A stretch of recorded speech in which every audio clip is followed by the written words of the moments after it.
Listen, we are going to pivot on. That is the Southern Hemisphere sort of parked, and we have to go into a whole other direction. Because since we've last done a show, this unfortunate trophy lift has taken place. Yes, indeed. England deserved winners of the Six Nations. What we missed is just a quick look back on Super Saturday. We previewed it on our last show, and we haven't been back since. It was perhaps not as big a showcase of rugby as we would have hoped for it to be. We got awful weather in the Wales-Scotland game, which we were fearful of in our preview, and it did come to pass that it was just the wind was making everything untenable. The hookers couldn't throw a line out straight. The whole game, in the first half, they were getting called for it, and then the ref just kind of stopped calling it, even though they kept throwing it crooked in the second half. There was barely a straight throw all game, but it was affected in all other ways. There was not a lot of attacking rugby going on from either side. Obviously, Scotland lost both of their 10s and had Hogg at 10 by the end of it, and were just edging the forward battle. And Wales, by contrast, were just sort of kicking the leather off the ball anyway, which is really didn't bring a lot to the game, did Wales. It was more of a concerning game for Wales. Obviously, it was a big win for Scotland. First time since 2002 that they'd won in Wales, which is bizarre. But fair play. They were definitely good value for it.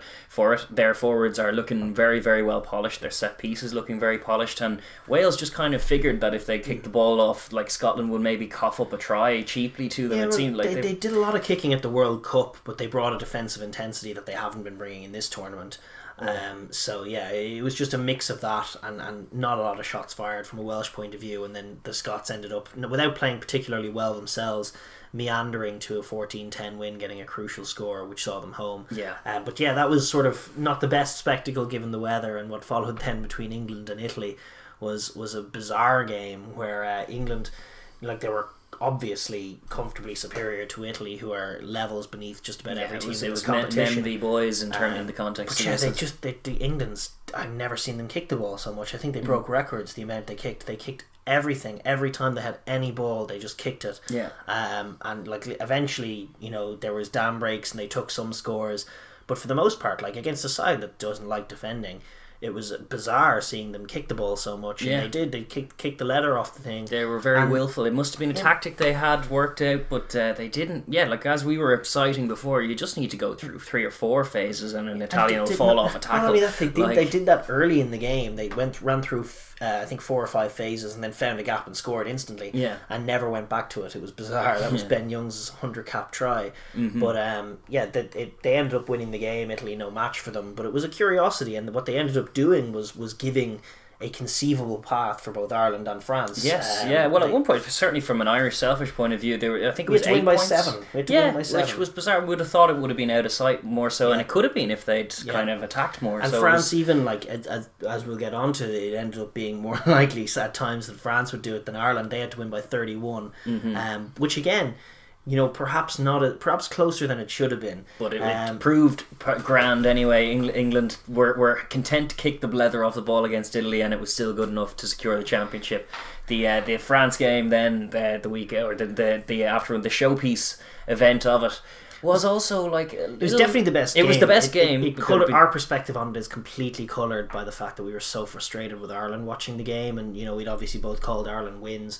And we did with the heart. We did so on the basis of France being vulnerable at times, and they were, but they were comfortably a better team than Ireland, and to be honest with you, perhaps should have put the pedal to the metal and really chased that 31-point target. I thought Ireland were there for the taking, a lot of it. Their movement was so much crisper, and just from a neutral point of view, you watch one side with the ball and they're just quick and sharp and energised and brilliant at passing and linking up and always hunting tries. And you have another side who are just bludgeoning and slow and turgid and even barely able to move the ball. The try that Cian Healy did score on his 100th cap was a big bludgeoning pick and jam Exeter impression. We kicked the ball in behind through Sexton, and what people say should have been a penalty try. Probably should have been a penalty try. I think it probably should have been. For batting the ball out of play. But the penalty try didn't get given, and they had a man down. And it took struggle that ensued. It took Ireland the full sin bin period that came from that penalty to actually score and register the try. And when they needed to win by a score or needed 4 tries, it seemed they took that to heart. Certainly Sexton cited it in a post-match interview. He was like, we should have had it. And it's you can't be whinging like that. Just go get another try. Why are tries so hard to come by? Yeah, well, indeed, like, and France sort of showed them up in that regard and ran in some beautiful scores. I mean, Ireland at times out of ideas, loose kicking, but there was some beautiful counter-attacking play from the French. Thought Boutier linking up with Vakatawa, linking up with Gael Ficou was brilliant. Ficou's try was excellently taken. He really made a mug of porter out in the wide channel. And Entomac's try from the kick return, not the one he did with the chip and chase, but the one from Sexton's loose kick. That was a brilliant score as well. DuPont linking up as well. And then Roman Entomac, who put under a bit of pressure and doing that little chip and chase to kill the game was absolutely delightful as well. And he's a guy I've been sceptical of at times, and I thought he had an excellent game, really polished. So yeah, they play a lovely flowy brand of the game. There were times when they themselves looked vulnerable, when Ireland ever got like a few phases together. Their discipline, France's discipline at times was not great, and at times also their defence was letting them down. They're definitely not the complete package, but what they are is a much crisper, much sharper, much better attacking team than Ireland, and that showed home. And they didn't want to chase the 31-point target, which I totally get. In their minds, they're building a much longer term project, and they also had the memory of losing to Ireland, not just the last time out in Paris, but they'd only beaten them once since 2011. Yes, and they had to put that right, and they put it right convincingly. They did. They were comprehensively better. Possibly should have won by more. It was a disappointing way to end from an Irish point of view in that context, but couldn't argue with the results. The better team won on the day, without doubt. And then also on balance on the macro scale, the better team won the Six Nations. The Six Nations table reads fairly, and in the end, England absolutely the best team in Europe. They were caught cold by France, and fair play to France, but France's not being the full package was shown up by Scotland, and England managed to get that losing bonus point in that game, which proved pivotal. Did France just make an error on the clock that ended up costing them dear?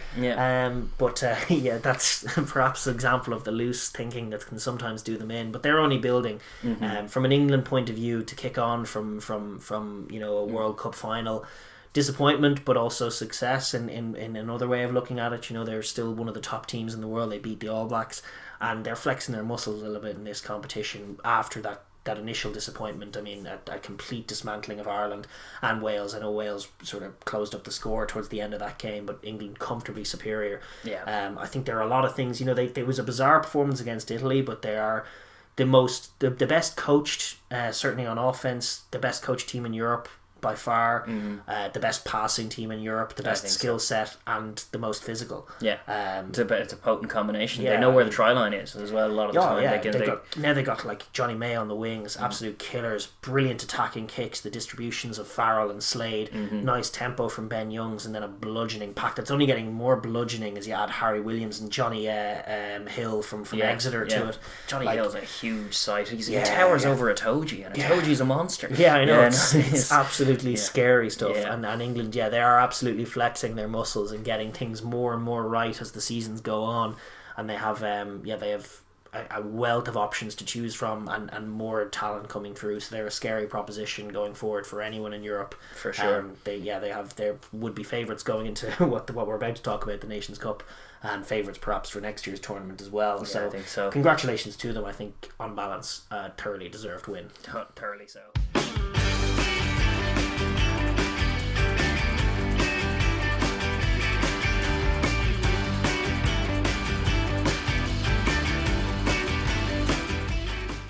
Thank you very much for watching that video. If you're new here, please like and subscribe for more content, and leave a comment down below as well, because we really enjoy the chat and hearing your views.